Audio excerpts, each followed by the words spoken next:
Good morning. Myself Ketan K. Devdara, in charge head of Mechanical Engineering Department, Vallabh Budhi Polytechnic, Navsari. Today we are going to study the subject of 5th semester Mechanical Engineering Department.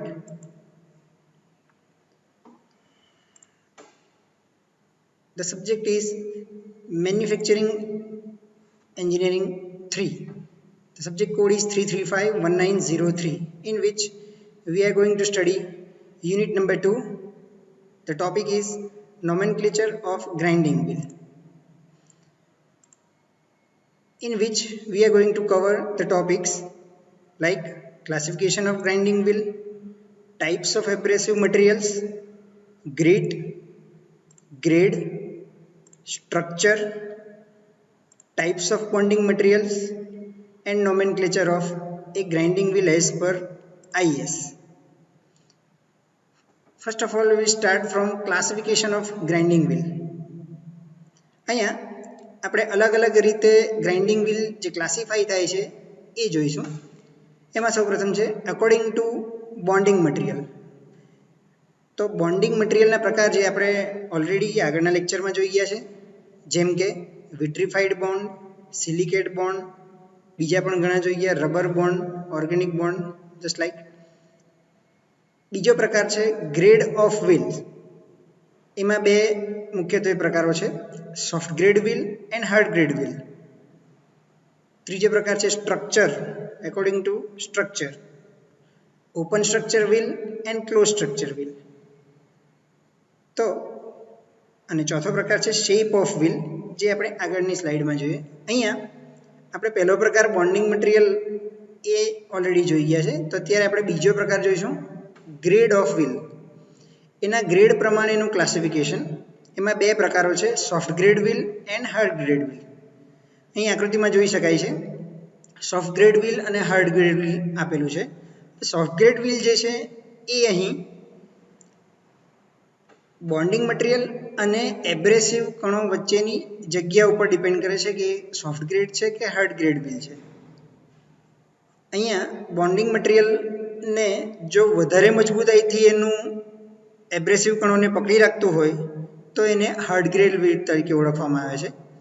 જ્યારે bonding material એ એબ્રેસિવ પાર્ટિકલને બહુ મજબૂતાઈથી નથી પકડી રાખતું તો એ soft grade wheel, કારણ કે એ બહુ easily એની અંદરથી રિમૂવ થઈ જશે, નીકળી જશે, તો એટલા માટે એને સોફ્ટ ગ્રેડ વ્હીલ તરીકે ઓળખવામાં આવે છે. સોફ્ટ ગ્રેડ વ્હીલ એ છે એ જનરલી હાઈ સ્પીડ સ્ટીલ મટીરિયલને મશીનિંગ કરવા માટે, ગ્રાઇન્ડિંગ કરવા માટે યુઝ કરવામાં આવે છે. જ્યારે હાર્ડ ગ્રેડ વ્હીલ જે છે એ માઇલ્ડ સ્ટીલ જેવા મટીરિયલને ગ્રાઇન્ડિંગ કરવા માટે ઉપયોગમાં લેવામાં આવે છે. હવે આપણે બીજો પ્રકાર જોઈશું, open structure wheel and close structure wheel according to the structure. તો સૌથી પહેલાં સ્ટ્રક્ચર કોને કહેવામાં આવે કે જ્યારે પણ બોન્ડિંગ મટીરિયલ વચ્ચેની ઓપન સ્પેસ જે છે એ એબ્રેસિવ કણો વચ્ચેની ઓપન સ્પેસ જે છે એને બોન્ડિંગ મટીરિયલ દ્વારા ભરી દેવામાં આવે ત્યારે એનું સ્ટ્રક્ચર તૈયાર થયેલું કહેવાય. તો જ્યારે પણ બે એબ્રેસિવ કણો, અહીં આકૃતિમાં જોઈ શકાય છે કે બે એબ્રેસિવ કણોની વચ્ચે બોન્ડિંગ મટીરિયલ વધારે છે તો એ ઓપન સ્ટ્રક્ચર કહેવાય કે જેની અંદર એબ્રેસિવ કણો એકબીજાથી દૂર દૂર આવેલા છે. જ્યારે ક્લોઝ સ્ટ્રક્ચરમાં એબ્રેસિવ કણો એકબીજાથી નજીક નજીક આવેલા છે, એટલે કે બોન્ડિંગ મટીરિયલ ઓછું દેખાય છે આપણને. તો બોન્ડિંગ મટીરિયલના પ્રમાણના હિસાબે અલગ અલગ સ્ટ્રક્ચર પ્રમાણેનું વ્હીલ આપેલું હોય છે. જેમ કે અહીંયા ઓપન સ્ટ્રક્ચર અને ક્લોઝ સ્ટ્રક્ચર છે. ઓપન સ્ટ્રક્ચર વ્હીલ જે છે એ જનરલી મેટલ રિમૂવલ માટે વપરાતું હોય છે, જ્યારે ક્લોઝ સ્ટ્રક્ચર વ્હીલ જે છે કે જેમાં એબ્રેસિવ કણો નજીક નજીક આવેલા છે એ જનરલી પ્રિસિઝન વર્ક માટે વપરાય છે. હવે આપણે ચોથો પ્રકાર જોઈશું, શેપ ઓફ વ્હીલ, કે ગ્રાઇન્ડિંગ વ્હીલ એના અલગ અલગ આકારો પ્રમાણે એનું ક્લાસિફિકેશનમાં પડે છે, જેમાં અલગ અલગ આકારો અહીં આપેલા છે, જેમ કે straight, cylinder, taper, recessed at one side and recessed at two side. એ સિવાય પણ ઘણા આકારો હોય છે, જેમ કે સ્ટ્રેટ કપ, એક કપ જેવો આકાર છે જેમાં સીધી બાજુ આપેલી છે સાઈડ ઉપરની. ફ્લેરિંગ કપ કે જેમાં સ્લાન્ટ સાઈડ આપેલી છે. ડીશ ટાઈપ આવે અને સોસેજ ટાઈપ આવે. તો આ રીતે અલગ અલગ શેપના ગ્રાઇન્ડિંગ મટીરિયલ જે સ્ટાન્ડર્ડ શેપ છે જે માર્કેટમાં અવેલેબલ હોય રેડીમેડ, તો એવા અલગ અલગ આકારોના આધારે અહીં ગ્રાઇન્ડિંગ વ્હીલના આ ચોથો પ્રકાર આપેલો છે, જે છે shape of according to shape of grinding wheel. હવે આપણે નોમેનક્લેચર માટે અલગ અલગ ટર્મ્સ જોઈશું, જેમાં પહેલી ટર્મ છે ટાઈપ ઓફ એબ્રેસિવ મટીરિયલ્સ. જે ઓલરેડી આપણે આગળના લેક્ચર્સમાં જોઈ ગયા છે કે એબ્રેસિવ મટીરિયલ કયા કયા પ્રકારનું વપરાય. તો એમાં છે silicon carbide, aluminium oxide, boron nitride, cubic boron nitride, diamond વગેરે, જેની સંજ્ઞાઓ પણ અહીં આપેલ છે, જે સંજ્ઞા દ્વારા એ નોમેનક્લેચરમાં દર્શાવવામાં આવશે. સેકન્ડ ટર્મ છે ગ્રીટ. ગ્રીટ એટલે કે approximate size of the abrasive particle. જે અલગ અલગ એબ્રેસિવ પાર્ટિકલોથી ગ્રાઇન્ડિંગ વ્હીલ બને છે એની એપ્રોક્સિમેટ સાઇઝ આ ગ્રીટ બતાવશે. આ ગ્રીટની અંદર અલગ અલગ સાઇઝના એબ્રેસિવ કણો આપેલા છે કે જેનાથી ગ્રાઇન્ડિંગ વ્હીલ બને છે. તો આ ગ્રીટનો જે કંઈક નંબર છે એ કેવી રીતે નક્કી કરવામાં આવે છે? તો grit size is denoted by number indicating the number of meshes per liner each, that is 25.4 mm of the screen. In short, 25.4 mm એટલે કે 1 ઇંચની અંદર જેટલા નંબર ઓફ એબ્રેસિવ આવતા હોય એ પ્રમાણે એની ગ્રેઇન સાઇઝ નક્કી કરવામાં આવે છે. અહીં એક સ્ટાન્ડર્ડ ગ્રેઇન સાઇઝ આપેલી છે કે જે આપણે ગ્રાઇન્ડિંગ વ્હીલના નોમેનક્લેચરમાં ધ્યાનમાં લેવાની છે, જેમ કે coarse, medium, fine and very fine. તો કોર્સ સાઇડ જે છે એ 10 થી 24 mm સુધીના એબ્રેસિવ કણો ધરાવે છે. મીડિયમ સાઇઝ જે છે એ 33 થી 40 સુધીના, એ રીતે ફાઇન અને વેરી ફાઇન. તમે જુઓ જેમ જેમ ક્લાસિફિકેશન આગળ જાય છે, એટલે કે coarse, medium, fine and very fine, એમ ગ્રીટનો જે સાઇઝ છે એ વધતી જાય છે, એના નંબર્સ વધતા જાય છે. તો એ શું બતાવે છે? એની સાઇઝ ઓછી થતી જાય છે અને નંબર ઓફ એબ્રેસિવ પાર્ટિકલ્સ વધતા જાય છે પર square inch. So this is all about grit. Now the third term is grade. Grade શું બતાવે છે કે અહીં ગ્રાઇન્ડિંગ વ્હીલની અંદર જે એબ્રેસિવ કણો આવેલા છે એ બોન્ડિંગ મટીરિયલ એને પકડી રાખે છે. તો બોન્ડિંગ મટીરિયલ જેટલી મજબૂતાઈથી એબ્રેસિવ કણો પકડી રાખે છે એ પ્રમાણે વ્હીલના ગ્રેડ આપવામાં આવેલા છે. જેમ કે અહીં 3 પ્રકારે ગ્રેડના વ્હીલ આપવામાં આવે છે: soft grade wheel, medium grade wheel અને હાર્ડ ગ્રેડ વ્હીલ. આ એક સ્ટાન્ડર્ડ ટેબલ છે જે નોમેનક્લેચર માટે ફોલો કરવાનું હોય છે, જેમાં A થી લઈને H સુધીના જે નંબર્સ આપેલા હોય ગ્રાઇન્ડિંગ વ્હીલ ઉપર, તો એને સોફ્ટ ગ્રેડ વ્હીલ કહેવામાં આવે. એ રીતે I થી P સુધી આપેલા હોય એને મીડિયમ ગ્રેડ, અને Q થી Z સુધીના જે આપેલા હોય નંબર્સ એને હાર્ડ ગ્રેડ વ્હીલ તરીકે ઓળખવામાં આવે છે. આપણે આગળ જોઈ ગયા એ પ્રમાણે કે અલગ અલગ મટીરિયલ પ્રમાણે અલગ અલગ પ્રકારના ગ્રેડના ગ્રાઇન્ડિંગ વ્હીલ્સ યુઝ થાય છે. જેમ કે માઇલ્ડ સ્ટીલ હોય એના માટે હાર્ડ ગ્રેડ વ્હીલ યુઝ થાય છે, જ્યારે હાઈ સ્પીડ સ્ટીલ હોય એના માટે સોફ્ટ ગ્રેડ વ્હીલ યુઝ થાય છે. ચોથું એલિમેન્ટ છે સ્ટ્રક્ચર.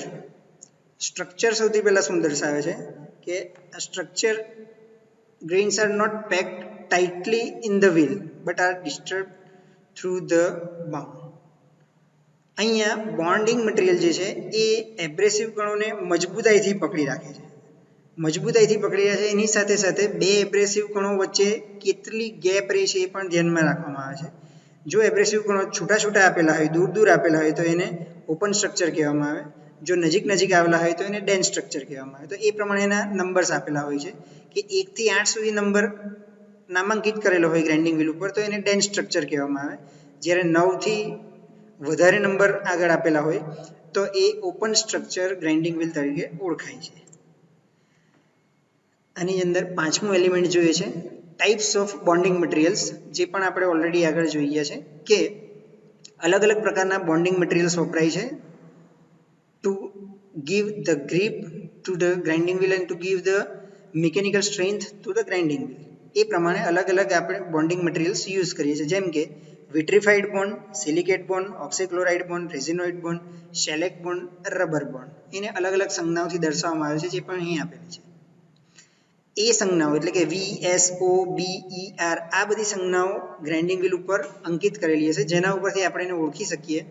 ફોર એક્ઝામ્પલ, S આપેલો હોય તો એનો મતલબ એ થાય છે કે સિલિકેટ બોન્ડ અંદર વપરાયું છે. તો આ આધારે હવે આપણે ગ્રાઇન્ડિંગ વ્હીલનું નોમેનક્લેચર જોઈએ એઝ પર IS. તો આ રીત એક આપેલી છે અહીં, જે એકદમ સ્ટાન્ડર્ડ રીત છે જેના દ્વારા ગ્રાઇન્ડિંગ વ્હીલને નોમેનક્લેચરને દર્શાવવામાં આવે છે. આ એક ફિક્સ્ડ સિક્વન્સ સ્ટાન્ડર્ડ છે, જે સિક્વન્સ ખોરાવી જોઈએ નહીં એ આપણે ફોલો કરવાની રહે છે. અહીં સૌથી પહેલાં પ્રિફિક્સ આપેલું છે 51, જે મેન્યુફેક્ચરર સિમ્બોલ તરીકે ઓળખાય છે, જે મેન્યુફેક્ચરર પોતે ડિસાઇડ કરે છે, એ ઓપ્શનલ છે. ત્યાર પછી એબ્રેસિવના પ્રકારો એ અહીં એક એક્ઝામ્પલ આપેલું છે, એ હોય તો એ એલ્યુમિનિયમ ઓક્સાઇડ છે.